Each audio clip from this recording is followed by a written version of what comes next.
कधीच नाही चुकणार तुमचे फेवरेट टीव्ही शोज झी5 सोबत, तेही एकदम फ्री।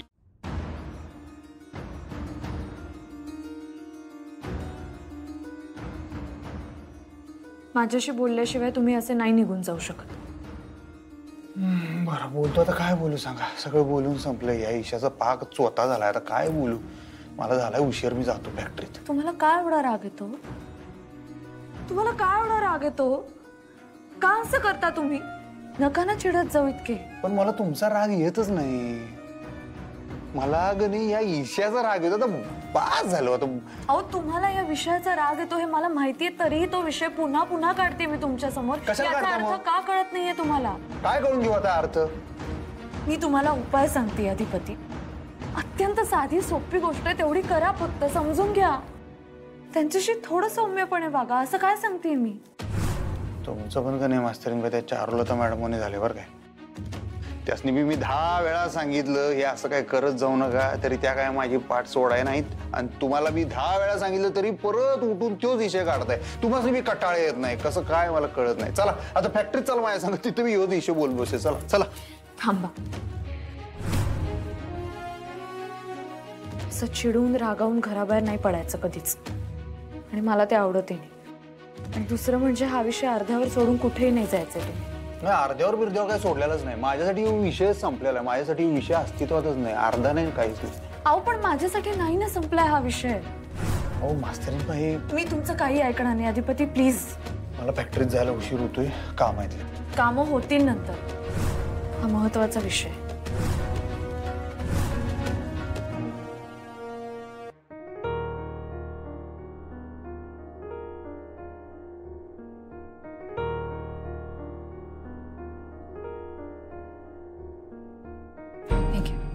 कशाला आता नको मला पाणी? अधिपती पाणी प्या, डोकं शांत करा जरा, हे घ्या। हा डोसकर होता आमच्या, हे म्हणजे थंड होईल माझं डोसकं। हो तुम्हाला खरं सांगतो, जवळ आई साहेब घराकडे येत नाहीत का नाही, तोवर काय माझं डोसकं ताळ्यावर येणार नाही। अधिपती शांत व्हा ना प्लीज। तर तुम्ही असले काहीतरी इशे काढताय, मग अजून डोसकं माझं भडकते। शांत शांत।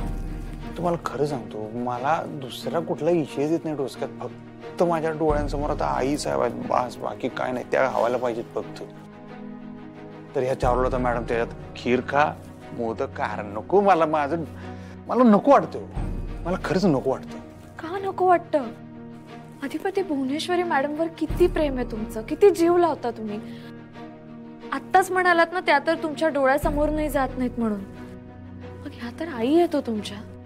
इतकी वर्ष त्यांच्या डोक्यात फक्त तुमचा विचार होता, आणि आता तुम्ही प्रत्यक्षात त्यांच्या समोर आहात, मग त्यांना नाही का वाटणार प्रेम व्यक्त करावं असं? सांगा बरं मला। हो 9 महिने त्यांनी तुम्हाला पोटात वाढवले अधिपती, त्यांच्याशी नाळ जोडली गेली आहे तुमची, अशी अचानक नाही तोडता येणार ती। आणि बरोबर आहे, तुम्ही विसरला असाल त्यांना, कारण त्या गेल्यानंतर भुवनेश्वरी मॅडमच उभ्या होते ना तुमच्या समोर आई म्हणून। बरोबर आहे तुमचं, तुम्हाला कधीच आईची उणीव नाही भासली। पण चारुलता मॅडमचं काय? त्यांच्या आयुष्यात कोण होतं मुलाची जागा घ्यायला? त्यांनी त्या एकटेपणात घालवलेल्या इतक्या सगळ्या वर्षांची थोडी तरी जाणीव ठेवा। वा वा, खरंच मला बरं वाटलं तुम्ही एवढा विचार केला चारुलता मॅडमचा, त्यांची परिस्थिती समजून घेतली। खरंच मला बरं वाटलं। बरं वाटावं म्हणून मी नाही सांगत आहे, आणि ते तुम्ही समजून घ्यावं एवढीच माझी इच्छा आहे। नाही ते नो, मला फक्त एकच प्रश्न पडलाय की एवढं खोलात शिरून तुम्ही चारुलता मॅडमचं मन जाणून घेतलं, मग तसं आमच्या आईसाहेबांचं मन बी कवा जाणून घ्यावं असं वाटलं नाही का तुम्हाला? कवाच म्हणजे एक बाई म्हणून त्यांचा विचार करावा असं कवा वाटलं नाही? फार आयुष्यभर जीव जाळला आमच्या बाबासाठी, त्यांनी काय केलं, कवाच मान ठेवला नाही त्यांचा। उलट उलट घरातून बाहेर काढलो त्या माणसानं, आईसाहेबांना हाताला धरून। मग तुम्हाला असं कवा वाटलं नाही की जाऊन चारुल सूर्यवंशीनं विचारा बाबा एकदा की का गेलं तुम्ही असं, कशी काय हिंमत झाली तुमची, असं तुम्हाला कवाच वाटलं नाही? यो फरक का बरं, याचं उत्तर देशील का एकदा?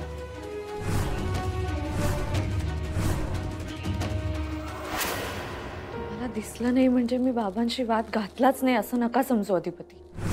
अहो घातला असेल वाद, त्याबद्दल काय माझं म्हणणं नाही, पण तुम्ही एवढं का भांडताय आत्ता माझ्या संग त्या चारुलता मॅडमची बाजू घेऊन? एवढा पाठपुरावा काय करताय? असं कवा केलं नाही तुम्ही? आणि आमच्या बापाकडनं काय आमच्या आई साहेबांवर कवा अन्याय झाला नाही असं नाही, कायम झाला. त्यांनी काय कमी भोगलं नाही.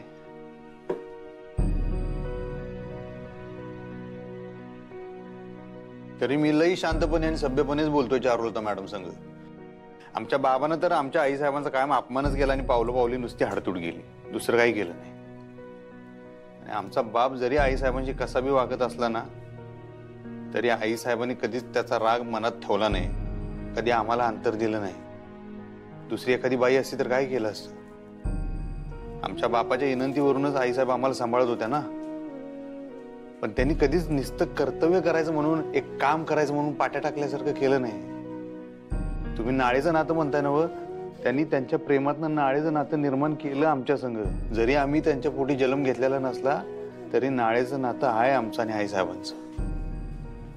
एका पारड्यात जर तुमच्या चारुलता मॅडमला ठेवलं आणि एका पारड्यात आमच्या आई साहेबांनी ठेवलं ना, आई साहेबांचाच पारड कायम जड असणार.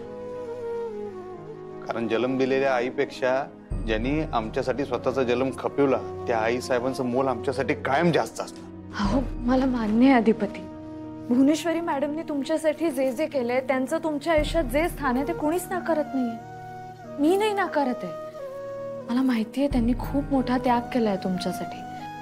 तुम्हाला माहितीये, मला जेव्हा कळलं ना भुवनेश्वरी मॅडम तुमच्या खऱ्या आई नाहीयेत, तेव्हा मला खूप मोठा धक्का बसला. मला विश्वासच बसत नव्हता. मी तुम्हाला सांगण्याचाही प्रयत्न करत होते पण तुम्ही चिडलात माझ्यावर. आपलं खूप मोठं भांडण झालं. मला शेवटी आजींकडून कळलं की भुवनेश्वरी मॅडमनी तुमच्यासाठी काय काय केलंय. मग माझं प्रत्यक्षात भुवनेश्वरी मॅडमशीच बोलणं झालं आणि तेव्हा त्यांनी मला त्यांची बाजू समजावून सांगितली. अधिपती, त्या दिवशी माझ्या मनातला त्यांच्याविषयीचा आदर खूप वाढला.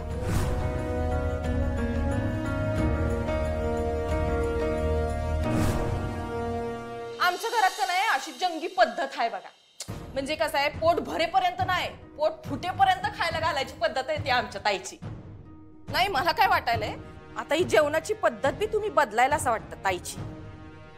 नाही तर काय. अहो, एवढं काय झालंय, खीर आहे अजून. हवं तर ही सगळी खीर तुम्ही खा आणि ती पण कमी पडली तर पुन्हा करेन मी. हा, म्हणजे आम्ही आदाशी आहे असं म्हणायचंय का काय तुम्हासनी? आणि हे समजा खीर खाण्यासाठी चाललंय असं वाटायलंय काय? आणि तुम्ही खीर परत करूस तोवर आम्ही वाट बघायची का? अहो, असं कितीसा वेळ लागणार आहे खीर करायला? मी करते खीर. नाही नाही नाही, काय बी गरज नाही. मला काय हाऊस नाही खीर खायची. हे माझ्या लेकीला खीर आवडती म्हणून इकडे घेऊन आले मी तिला. आता एवढी समधी खीर हीच संपवणार मी काय? हे पातेला चाटू? असं का बोलताय तुम्ही? बघा ना, भरपूर खीर आहे. आणि खरं सांगू का, मी ही अजून खाल्लेली नाहीये. पण तुम्ही असं करा, माझ्या वाटणीची खीर पण तुम्हीच खा, मग तर झालं. झालं म्हणजे आम्ही काय दारावर आलोय काय? तुमच्या वाटची खीर दान कराय? हा, माझ्या वाटची खीर या पातेला का नाही? आणि तुम्ही समद्यांसाठी का नाही केले खीर? बोला की. हो, मी सगळ्यांसाठीच बनवली आहे अजून त्यात भरपूर. तुम्ही बघा ना एकदा. काय नीट बघायचंय हो? हा, चंचे बघितलंस काय? आता ह्यांच्या राज्यात जेवणासाठी भी भांडायला लागणार आहे. त्याचं काय आहे, प्रत्येक गोष्ट आता भांडून मिळवायला लागणार आहे. हे असंच करणार आहे काय मी? अहो, तुम्ही खरंच उगीच एवढ्याशा गोष्टीचा इश्यू करताय. झालं हे बघ, बघितलं संचे? करायचं तुम्ही, बोलायचं तुम्ही, आणि आम्ही काही बोललो की आम्ही इश्यू केला म्हणायचं. वा रे वा, पक्क्या राजकारणी हायसा तुम्ही.